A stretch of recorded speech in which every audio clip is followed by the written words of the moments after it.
الرحمن الرحیم۔ السلام علیکم کلاس 4۔ آج کا ہمارا سبجیکٹ اسلامیات ہے اور آج ہم اس میں ہوم ورک کریں گے۔ سبق یونٹ نمبر 2 حفظ، سبق نمبر 3 سورہ کافرون، 2 ٹوک جواب۔ سورہ کافرون کی ایکسپلینیشن آپ لوگوں کے پاس پہلے آ چکی تھی، آپ نے صرف اس کا ترجمہ کرنا ہے۔ اللہ کے نام سے جو مہربان اور رحم کرنے والا ہے۔ کہہ دیجئے اے کافرو، میں نہیں عبادت کرتا جس کی تم عبادت کرتے ہو، اور نہ تم عبادت کرتے ہو اس کی جس کی میں عبادت کرتا ہوں، اور نہ مجھ کو عبادت کرنی ہے اس کی جس کی تم عبادت کرتے ہو، اور نہ تم کو عبادت کرنی ہے اس کی جس کی میں عبادت کرتا ہوں۔ تم کو تمہارا دن اور مجھ کو میرا دن۔ یہ آپ نے پورے صرف ترجمہ لکھنا ہے کاپی میں اس چیپٹر کی ہیڈنگ ڈال کر۔ اس کے بعد آپ نے یونٹ نمبر 6 تاریخ و جغرافیہ، سبق نمبر 15 حضرت موسیٰ علیہ السلام فرعون کے خواب کی ہیڈنگ ڈالنی ہے نیکسٹ پیج پر، اور ساتھ ہی کام کرنا ہے۔ خالی جگہ کرنی ہے آپ نے۔ مصر پر ایک ظالم بادشاہ حکومت کرتا تھا۔ آسیہ ایک نیک و پاک باز خاتون تھی۔ حضرت موسیٰ علیہ السلام جب لاٹھی زمین پر مارتے تو وہ ایک اژدہا بن جاتا۔ آسیہ ایک نیک اور پاک باز خاتون تھی۔ حضرت موسیٰ علیہ السلام جب لاٹھی زمین پر مارتے تو وہ ایک اژدہا بن جاتا۔ اللہ تعالیٰ نے حضرت موسیٰ علیہ السلام کی درخواست پر حضرت ہارون علیہ السلام کو ان کا مددگار بنایا۔ فرعون کی لاش آج بھی مصر کے عجائب گھر میں موجود ہے۔ اچھا، سب سے پہلے ایک بات، آپ نے سب سے پہلے ماہ دسمبر کی ہیڈنگ ڈالنی ہے، پھر سورہ کافرون کا ترجمہ کرنا ہے، اس کے بعد آپ نے فرعون کا خواب کرنا ہے۔ اب اس کے بعد آپ سوال جواب پہ آ جائیے۔ پہلا سوال ہے آپ کا، فرعون کے خواب کی تعبیر کیا تھی اور ظالم بادشاہ نے تعبیر سن کر کیا حکم دیا؟ جواب ہے آپ کا، فرعون کے خواب کی تعبیر یہ تھی کہ ملک میں اس سال ایک بچہ پیدا ہوگا جو بڑا ہو کر بادشاہ کی حکومت کو ختم کر دے گا۔ خواب کی تعبیر سن کر ظالم بادشاہ نے فوراً حکم دیا کہ ملک میں اس سال جتنے لڑکے پیدا ہوں سب کو قتل کر دیا جائے۔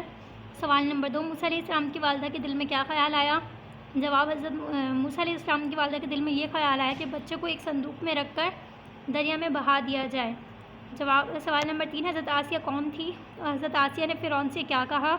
تو جواب ہے، حضرت آسیہ فرعون کی بیوی تھی، اور حضرت آسیہ نے فرعون سے یہ کہا کہ اسے اپنا بیٹا بنا لیں گے، ہو سکتا ہے یہ ہمیں فائدہ پہنچائے۔ سوال نمبر 4، حضرت موسیٰ علیہ السلام کہاں رہنے لگے اور اللہ تعالیٰ کے حکم پر حضرت موسیٰ علیہ السلام کس طرف روانہ ہوئے؟ تو جواب ہے، حضرت موسیٰ علیہ السلام فرعون کے محل میں رہنے لگے۔ اللہ تعالیٰ کے حکم پر آپ علیہ السلام مدین کی طرف روانہ ہو گئے۔ سوال نمبر 5، حضرت موسیٰ علیہ السلام نے حضرت شعیب علیہ السلام کی کتنی سال خدمت کی؟ حضرت شعیب علیہ السلام نے خوش ہو کر کیا کیا؟ جواب، حضرت موسیٰ علیہ السلام نے حضرت شعیب علیہ السلام کی 10 سال تک خدمت کی، اور حضرت شعیب علیہ السلام نے خوش ہو کر اپنی بیٹی کی شادی حضرت موسیٰ علیہ السلام سے کر دی۔ سوال نمبر 6، موسیٰ علیہ السلام کو ایک پہاڑ پر کیا نظر آیا اور اس پہاڑ کا نام کیا تھا، اور اس کے قریب پہنچنے پر کیا آواز آئی؟ جواب، حضرت موسیٰ علیہ السلام کو ایک پہاڑ پر کچھ روشنی سی نظر آئی۔ موسیٰ علیہ السلام اس طرف چل پڑے۔ وہ ایک پہاڑ تھا جسے کوہ طور کہتے ہیں، اور وہ روشنی ایک درخت کے اوپر نظر آ رہی تھی۔ جیسے ہی موسیٰ علیہ السلام اس روشنی کے قریب پہنچے، ایک آواز آئی، موسیٰ جوتیاں اتار دو، تم مقدس وادی طویٰ میں داخل ہو اور میں تمہارا رب ہوں۔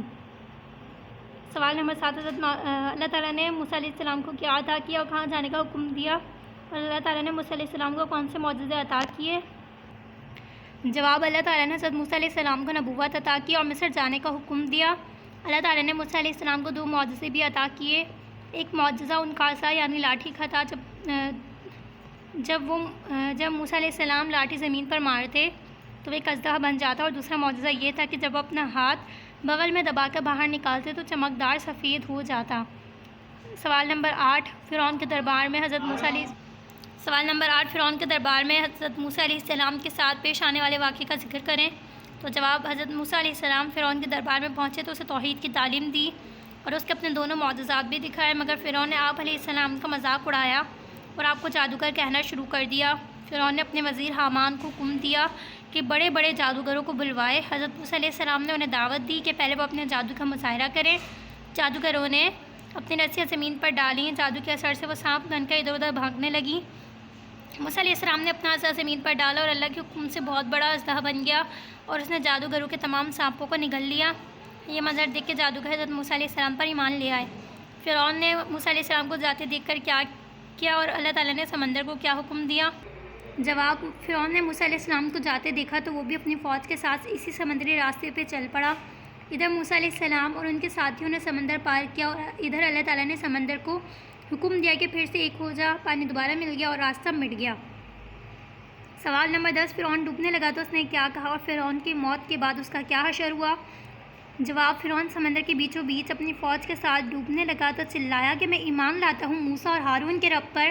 اللہ تعالیٰ نے اس کے ایمان کو قبول نہ کیا اور اس کو سمندر میں غرق کر دیا۔ فرعون کی موت کے بعد سمندر نے بھی اسے قبول نہ کیا اور اس کی لاش کو باہر پھینک دیا۔ یہ پوری ایکسپلینیشن میں نے آپ لوگوں کو دے دی۔ کام بہت سادہ صفائی ستھرائی سے کیجیے گا، صاف ستھرا کیجیے گا۔